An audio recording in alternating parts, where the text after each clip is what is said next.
अगर इस वीडियो पे आ ही गए हो तो रुक जाओ, क्या पता आपके काम की चीज आपको मिल जाए।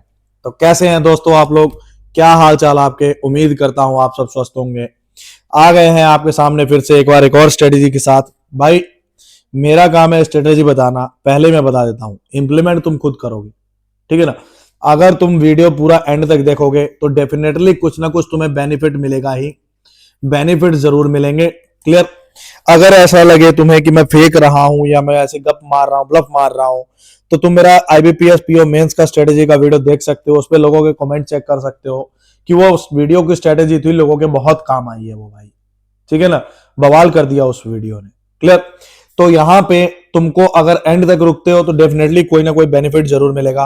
अगर लगता है कि नहीं कोई बेनिफिट मिलने वाला है तो तुम स्किप कर दो भाई, मैं तुम्हें जबरदस्ती नहीं रोकूंगा। हाँ, अगर किसी उम्मीद के साथ हो, तुम जेन्युइनली एग्जाम निकालना चाहते हो तो रुक जाओ। तुमसे रिक्वेस्ट है कि वीडियो के एंड तक जरूर रुको। और वीडियो के एंड तक रुकने के साथ साथ एक हम्बल रिक्वेस्ट ये भी है कि चैनल को सब्सक्राइब कर दें और लाइक एंड शेयर जरूर करें। क्लियर। आईबीपीएस आरआरबी क्लर्क का एग्जाम आपके सामने है, आपको पता है ये बात। आईबीपीएस क्लर्क का एग्जाम जो है उसके लिए आपकी कुछ स्ट्रेटेजीज है। उन स्ट्रेटेजी को मैं दो हिस्सों में डिवाइड करूंगा। उसको मैं दो हिस्सों में इसलिए डिवाइड करूंगा, दो तरह के स्टूडेंट है हमारे पास। एक स्टूडेंट ऐसे हैं जिन्होंने ऑलरेडी कोई ना कोई प्रीलिम्स क्रैक कर रखा है, प्रीलिम्स क्लियर्ड, ठीक है ना, जो कि एक्सपीरियंस्ड हम बोल सकते हैं, जो कि पके हुए चने हैं भाई, एक्सपीरियंस्ड है, जिनके प्रीलिम्स क्लियर हो रहे हैं, मेंस नहीं क्लियर हो रहे हैं। तो मेरी मेंस की स्ट्रेटेजी देखना भाई, वीडियो देखना, तुम्हें लगेगा कि मैं जेन्युइन बात करता हूं। क्लियर। इसी वीडियो को देखना एंड तक, तुम्हें लगेगा, फील होगा कि मेरी बातें जेन्युइन है। दूसरे ये हैं कि जिन्होंने आज तक कोई भी नॉट क्लियर्ड एनी प्रीलिम, कोई भी प्रीलिम्स अभी तक नहीं निकाला हुआ है, ठीक है ना, एनी प्री, मतलब वो बिल्कुल ही टोटली जो फ्रेश है, वो उनकी बात करूंगा। मैं दोनों की बातें वन बाय वन करूंगा। अपने आप को देख लेना कि तुम इस कैटेगरी में फिट बैठ रहे हो या इस कैटेगरी में, दोनों की कहानी अलग है। ये कैटेगरी 1 की बात है और ये कैटेगरी 2 की बात हो रही है। क्लियर। पैटर्न की बात करें अगर, तो पेपर का जो पैटर्न है तुम जानते हो, 40 सवाल है। क्लियर। और पहले ओवरऑल इकट्ठा टाइम होता था 45 मिनट का, वो अब इकट्ठा नहीं होता है, तोड़ दिया गया है 25 मिनट और 20 मिनट में। क्लियर। 40 सवाल नहीं है, 40 प्लस 40 80 सवाल है भाई, ठीक है। ये रीजनिंग है, क्वेश्चन 40 यहां भी है। ये क्वांट्स है, क्वेश्चन 40 यहां भी है। अब सबसे पहले बात यहां पे ये आती है, पहले मैं उनकी बात कर लेता हूं जिनके एग्जाम निकल चुके हैं, जो प्रीलिम्स क्रैक कर चुके हैं अभी। क्लियर है ना, ठीक है। पहले बात करते हैं कैटेगरी 1 वालों की। भाई तुम लोग देखो, जितने भी कैटेगरी 1 वाले बंदे हैं, क्लियर, सबसे पहले तो अपने ऊपर एक काम करना है, अपने ऊपर भरोसा, अपने ऊपर भरोसा करना है, ठीक है ना। तुमको खुद पे भरोसा रखना है कि तुम्हारा पेपर निकल जाएगा। कोई हवा नहीं है, कट ऑफ को देख के पैनिक नहीं होना। मैं जानता हूं कि आरआरबी क्लर्क का पेपर का कट ऑफ हद से ज्यादा जाता है, लेकिन पैनिक नहीं होना है। एक बात तय है कि एग्जाम जो है वो बेहद इजी आएगा, ये गारंटी है भाई, एग्जाम बेहद इजी आएगा। तुमने पहले भी प्रीलिम्स क्रैक कर रखे हैं, कोई भी ऐसी गलती, हाँ दूसरा चीज ये भी है कि एरर मार्जिन जो है वो बहुत कम है, मतलब तुम सवाल गलत नहीं कर सकते हो। क्लियर। एक या दो सवाल भी गलत हुआ तुम प्रीलिम से बाहर हो जाओगे, पेपर से बाहर। क्लियर। तो कोशिश करना पेपर में अपना एक कामनेस बनाए रखना। क्यों, कई बार हमें ऐसा लगता है कि हमने पहले भी पेपर दे रखा है तो हम जल्दी जल्दी करेंगे, तो ऐसा नहीं है भाई, जल्दी जल्दी करेंगे तो गलती होने का चांस भी बढ़ जाता है। क्लियर। सवाल तो उतने ही होंगे, सवाल तो उतने ही होंगे ना, सवाल उतने ही होंगे, जल्दी जल्दी मत करना, ठीक है ना। पैनिकनेस मत बनाना, कुछ नहीं है भाई, बहुत इजी पेपर आएगा। अगर पजल आ रही है, गारंटी बोल रहा हूं, गारंटी, तो ऐसे 2-3 लाइन की पजल होंगी सिर्फ। पजल के केस में एक चीज अप्लाई करके देखना, एक चीज अप्लाई करके देखना कि इसमें कंडीशन नोट मत करना, कंडीशन को नोट मत करना, फालतू में नोट करने में टाइम वेस्ट होता है। क्यों, क्योंकि आरआरबी का पेपर है, पीओ का पेपर नहीं है, आरआरबी क्लर्क है। वो भी डायरेक्टली ऐसे मान लो ये सिटिंग है ना, 8 बंदे हैं। क्लियर। तो लाइन पढ़ते जाओ और फिट करते जाओ, अगर पॉसिबिलिटी बन गई तो पॉसिबिलिटी बना लो भाई। क्लियर। एक दो से ज्यादा पॉसिबिलिटी नहीं बनती है, I guarantee it. RRB clerk के एग्जाम में एक ही पॉसिबिलिटी, तुम थोड़े से स्पीड हो, अच्छी है तुम्हारी, थोड़े से ज्यादा एक्सपीरियंस हो ना, तुम एक ही पॉसिबिलिटी, 1 पॉसिबिलिटी में सारे पजल सॉल्व कर लोगे, मुझे इतना पता है। ठीक है ना, इसमें ज्यादा पॉसिबिलिटी वाला चक्कर ही नहीं पड़ता है। क्लियर? माइक ठीक है ना, आवाज ठीक आ रही है ना? इसमें कोई झंझट ही नहीं है पॉसिबिलिटी वाला। तुम बस लाइन पढ़ते, पजल ही है ना, ऐसे है, लाइन पढ़ते जाओ और बनाते जाओ, खत्म। इसमें कंडीशन नोट करने की गलती मत करना, ये टाइम वेस्ट है भाई। ये क्या है? टाइम वेस्ट है। क्लियर? यही कहानी डीआई में है। डीआई को भी ऐसे स्मूथली देखो, जब दिमाग में तुम ये कहोगे मुझे सारे क्वेश्चन सही करने हैं, ठीक है ना, करने हैं, लेकिन दिमाग में पैनिकनेस नहीं लेना, one by one, one by one, one by one. DI पहले इजी वाला पकड़ो, क्लियर, फिर मॉडरेट पकड़ो। हिसाब किताब से पेपर सॉल्व किया जाता है यार। पहले 2 डीआई करो, फिर स्पीड मैथ करो, फिर 1 2 2 3 4 अरिथमेटिक देखो, फिर दोबारा डीआई पे आओ। तो मेरी ये स्ट्रेटेजी रहती थी जब मैं जिस जमाने में एग्जाम दिया करता था। अब ये मत बोलना कि आप किस जमाने में एग्जाम दिया करते थे। भाई मैं जब भी देता था, ऐसा नहीं है कि पेपर आज टफ हुआ है, पेपर हर जमाने से टफ था। अगर आज ज्यादा टफ हो गया तो आज सोर्सेज भी ज्यादा हो गए, गाइडली वगैरह अब आया, पहले नहीं हुआ करता था, तो लोगों के पास प्रैक्टिस मटेरियल कम था, हाँ कि ना? क्लियर? अब अगर टफ हो गया उसका वजह यह है कि सोर्स ज्यादा है लोगों के पास, ठीक है ना? तो स्मूथली पेपर को पहले पढ़ना। हाँ, दूसरी बात कि कंडीशन को रीड करने में मिस्टेक मत कर देना। ऐसा ना हो कि P is left of Q को तुम उल्टा पढ़ लो, Q is left of P, या P is right of Q। Condition पढ़ने में गलती किया तो सब गड़बड़, ब्लंडर हो जाएगा, बहुत तगड़ा ब्लंडर हो जाएगा भाई। देखो रीजनिंग है 25 मिनट बहुत होते हैं भाई, और क्वांट्स भी 20 मिनट बहुत है। इजी इजी तो क्वेश्चन है यार। अगर तुम्हारा कैलकुलेशन, क्वांट्स का बात करूं मैं, कुछ हुआ नहीं है। तुम पेपर, प्रीवियस ईयर पेपर देखो, अगर तुम्हारा कैलकुलेशन अच्छा खासा है, कैलकुलेशन अच्छा खासा है, लास्ट के 4-5 दिन में तुम्हें क्या बताऊंगा कि तुम थोड़ा सा ना अपना स्क्वायर, क्यूब, टेबल इन पे ध्यान दे लो, थोड़ा सा इसको स्मूथ कर लो। क्योंकि अगर ये कैलकुलेशन फास्टली होगा तो सम तो ऑटोमेटिकली निकलता जाएगा ना। बाद में पता चला वहां पे कि यार ये 2304 का स्क्वायर रूट कितना है, अब तुम्हें यही नहीं पता है, तब फिर तो दिक्कत होगा भाई, फिर तो तुम्हें कोई बचा नहीं सकता है।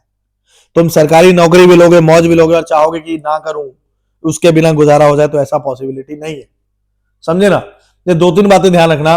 25 मिनट में जो पुराने कैंडिडेट है भाई, 25 मिनट में वो यहां का टारगेट की बात करूं, मैं एम की बात करूं, तो मेरी तरफ से तुम यहां पे 40 के 40 क्वेश्चन सही करना। यहां पे तुम्हें टाइम भी तो ज्यादा मिल रहा है, तो सवाल सही करने के चांसेस ज्यादा हैं। यहां पे 40 के 40 सही क्वेश्चन करना। मैं बोल रहा हूं हो जाएगा, लेकिन करना जरूर, ठीक है ना? लेकिन गलती मत करना, गलती कर दी है तो बहुत दिक्कत होगी भाई। क्लियर? समझे ना? गलती मत करना। यार आवाज सही नहीं आ रहा है क्या? 1 मिनट रुको। गलती मत करना। क्लियर? सेम क्वांट्स में, अब क्वांट्स के एम की बात करूं तो यहां पे तुम्हें 36 से 38 क्वेश्चन सही करने हैं। 36 से 38 क्वेश्चन, ये करेक्ट क्वेश्चन की बात कर रहा हूं मैं, अटेम्प्ट की बात नहीं कर रहा। पता चले अटेम्प्ट तुमने 80 के 80 कर लिए, गलत उसमें से 20 हो गए ना भाई। ये करेक्ट अटेम्प्ट की बात कर रहा हूं कि तुम्हारे इतने करेक्ट होने चाहिए। तुम पहले भी प्रीलिम्स निकाल चुके हो, तो तुम्हारे लिए यहां 40 करना कोई बड़ी बात नहीं है। यहां 36 से 38 क्वेश्चन तुमको एनी हाउ भाई लोग करना पड़ेगा, नहीं करोगे गुजारा नहीं होगा, समझे ना? क्लियर? अब बात आती है उनकी जिन्होंने आज तक कोई भी पेपर नहीं निकाला है, फ्रेशर है भाई, एक भी प्रीलिम्स नहीं निकाला है। तुम चाहते हो कि मेरे को प्रीलिम्स निकालना है, मेंस के दर्शन करने हैं, एक बार मेंस में बैठ के देखना है, हर बार प्रीलिम्स किसी ना किसी वजह से रह जाता है, तो मेरी बातों को कान खोल के सुनना। मैं जो बातें बोलने जा रहा हूं ढंग से सुनना भाई। देखो तुम्हारे ऊपर एक अलग प्रेशर रहेगा कि अभी तक प्रीलिम्स क्लियर नहीं हुआ, ऊपर से ये एग्जाम भी टफ है, ऊपर से ये एग्जाम भी टफ है। क्लियर? टफ क्यों है भाई? एग्जाम तो इजी है, लेकिन कट ऑफ की वजह से टफ हो जाता है ना। जिन्होंने पहले निकाल रखा है उनके लिए टफ नहीं है, तुम्हारे लिए टफ है। क्लियर? तो सबसे पहले प्रेशर नहीं लेने का। अगर नहीं भी हुआ मान लो, तो क्या हो जाएगा ज्यादा से ज्यादा यार, कुछ नहीं होने वाला है, ठीक है ना? दिमाग पे टेंशन लेके और कुछ नहीं होगा। मैं टेंशन लेके पेपर देता था, मेरा पेपर ही खराब हो जाता था। तो टेंशन नहीं लेने का। क्लियर? स्ट्रेटेजी बनाओ। तुम्हारे पास बच रहे हैं 3-4 दिन, 4-5 दिन बच रहे हैं, 4-5 दिन बच रहे हैं। अभी है यार, कईयों का पेपर अभी थोड़ी ना है, 6-7 को तो है ही है। लास्ट के अपने क्या बोलते हैं पेपर जो है वो कितने को है पेपर? 6-7 को भी और 12 को भी आई थिंक, है ना? तो 5-7 दिन जो तुम्हारे पास बच रहे हैं, लास्ट के डेज में 2-4 काम ढंग से कर लो। पहले तो तुम एक जो फ्रेशर है उनकी बात कर रहा हूं। स्क्वायर, क्यूब, टेबल, ठीक है ना, approximation, simplification, number series, quadrate, इन सब पे थोड़ा ध्यान दे लो। डीआई की बात करूं, मेरी दो वीडियो है 2 घंटे की डीआई की। क्लियर, फिर बोल रहा हूं सिर्फ 2 वीडियो है डीआई की। एक वीडियो मैं आने वाले दिन में बना भी दूंगा। मेरी 2 वीडियो पड़ी है, सिर्फ तुम इतना देख लो ना, तुम्हारा जुगाड़ लग जाए डीआई का तो मेरा नाम बदल देना भाई। सिर्फ डीआई की इतनी मटेरियल देख लो, डीआई का इतना मटेरियल देख लो, तुम्हारा बेड़ा पार हो जाएगा भाई। समझ रहे हो ना, डीआई का इतना मटेरियल देख लो, तुम्हारा बेड़ा पार हो जाएगा। 4 सेट डीआई के आने वाले हैं। क्लियर, तुम्हें 3 सेट तो करने ही पड़ेंगे दोस्त, किसी भी हाल में करो। क्लियर है ना, जितना भी स्पीड मैथ है तुम एक भी गलत करना अफोर्ड नहीं करते हो। क्यों? क्योंकि स्पीड मैथ में कुछ भी गलत अफोर्ड नहीं करते, क्योंकि डीआई में तुम एक सेट छोड़ रहे हो। अरिथमेटिक बहुत इजी आएगा। अरिथमेटिक में क्या करो, चैप्टर्स को पकड़ो, चैप्टर्स का कैटेगरी बनाओ कि भाई तुम्हें कौन से वेरी इजी कौन से हैं। अरिथमेटिक में वेरी इजी कौन से है तुम्हारे, जैसे तुम्हारा रेशो हो गया, परसेंटेज हो गया, एजिस हो गया, पार्टनरशिप हो गया, टाइम एंड वर्क हो गया, बोट्स हो गया, पाइप्स हो गया, यहीं पे पाइप्स आता है, ट्रेन्स हो गया, ठीक है ना, ये सारे इजी चैप्टर, एवरेज हो गया, ये सारे इजी चैप्टर्स की कैटेगरी है। इनके सवाल कैसे गलत करोगे यार तुम, एक एक लाइन का सवाल होता है। ट्रेन का चैप्टर कभी पढ़ा है? देखना वीडियो, 1 घंटे की वीडियो में पूरा ट्रेन पढ़ा रखा है मैंने। बोट एंड स्ट्रीम 40 मिनट की वीडियो में बोट एंड स्ट्रीम खत्म किया है, तुम एक बार पढ़ के देखना बोट एंड स्ट्रीम। अगर विश्वास ना हो वीडियो लेक्चर चेक कर सकते हो। क्लियर, नॉर्मल जो है मॉडरेट, मॉडरेट कैटेगरी में कौन कौन से चैप्टर आते हैं भाई? मिक्सचर एलिगेशन, ठीक है ना, उसके बाद आता है टाइम एंड डिस्टेंस, एक आएगा यहां, 2 आएगा। उसके बाद आता है टाइम एंड डिस्टेंस, ये मॉडरेट है, ये सब मॉडरेट है। मेंसुरेशन मॉडरेट की कैटेगरी में आता है। क्लियर, समझे ना। टफ, मॉडरेट टू टफ की तरफ अगर बढ़े तो मेरे हिसाब से ऐसा है कि SICI लिटिल बिट टफ है। क्यों? क्योंकि 2 चैप्टर को जोड़ के एक चैप्टर बनाया है। प्रॉफिट लॉस मेरे मुताबिक थोड़ा सा टफ है। क्यों? क्योंकि बहुत ही लंबा चैप्टर है, लेंथी टॉपिक है। क्लियर है ना, तो इस हिसाब से कैटेगरीज करो यार। तुम्हें पता होना चाहिए कि पेपर में कौन से सवाल करने हैं। ऐसा थोड़ी ना कि भाई तुम्हारे सामने सवाल खुल गया, 40 क्वेश्चन है, 1 2 3 4 5 6 7 8 9 10, तो तुम ऐसे ही पकड़ लो पहला किया ना भाई, ऐसा नहीं करना है। सबसे पहले 1 मिनट लगाओ स्किमिंग में। स्किमिंग का मतलब क्या होता है? पूरा पेपर देखने में। ऐसा ना हो कि तुम पहला किए, फिर दूसरा किए, फिर तीसरा किए, एंड में पता चला कि 40वां क्वेश्चन देख ही नहीं पाए। ना भाई, ऐसा नहीं करना है। शुरू में 1-1.5 मिनट 2 मिनट लगाओ सब सवाल देखने में। जैसे कैसे देखना है, देखो ऐसे स्क्रीन खुलता है ना, तो पहले पहला क्वेश्चन देखा, 5वां देखा, 8वां 7वां देखा, 11वां देखा, 15वां देखा, 19वां देखा, लिखते जाओ कि 15 नंबर पे डीआई है, साइड में लिखते जाओ, पता चलता रहेगा।